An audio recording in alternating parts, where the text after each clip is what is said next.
विष्णु भगवान का सानिध्य रहता है। वहां बलराम जी ने 10,000 गौएं दान की। अब भगवान बलराम जी वहां से चलकर केरल और त्रिगर्त देशों में होकर भगवान शंकर के क्षेत्र गोकर्ण तीर्थ में गए। वहां सदा सर्वदा भगवान शंकर विराजमान रहते हैं।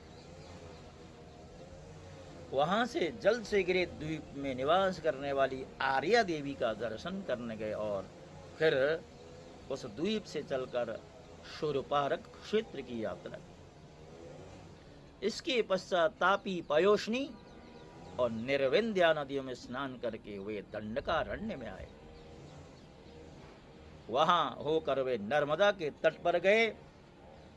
हे राजन, इस पवित्र नदी के तट पर ही माहिष्मतिपुरी है। वहां मनुतीर्थ में स्नान करके वे फिर प्रभास क्षेत्र में चले आए। वहीं उन्होंने ब्राह्मणों से सुना कि कौरव और पांडवों के युद्ध में अधिकांश क्षत्रियों का संहार हो गया। उन्होंने ऐसा अनुभव किया कि अब पृथ्वी का बहुत सा भार उतर गया है। जिस दिन रणभूमि में भीमसेन और दुर्योधन गदा युद्ध कर रहे थे, उसी दिन बलराम जी उन्हें रोकने के लिए कुरुक्षेत्र में पहुंचे। महाराज युधिष्ठिर, नकुल, सहदेव, भगवान श्री कृष्ण और अर्जुन ने बलराम जी को देखकर प्रणाम किया तथा मौन हो गए।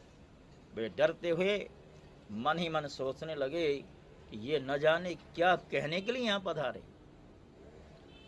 उस समय भीमसेन और दुर्योधन दोनों ही हाथ में गदा लेकर एक दूसरे को जीतने के लिए क्रोध से भरकर भांति भांति के पैंतरे बदल रहे थे। उन्हें देखकर बलराम जी बोले, राजा दुर्योधन और भीमसेन, तुम दोनों वीर हो। तुम दोनों में बल पौरुष भी समान है। मैं ऐसा मानता हूं कि भीमसेन में बल अधिक है और दुर्योधन ने गदायुद्ध में शिक्षा अधिक पाई है। इसलिए तुम लोगों जैसे समान बलशालियों में किसी एक की जय या पराजय नहीं होती दिखती। अतः तुम लोग व्यर्थ का युद्ध मत करो, अब इसे बंद कर दो।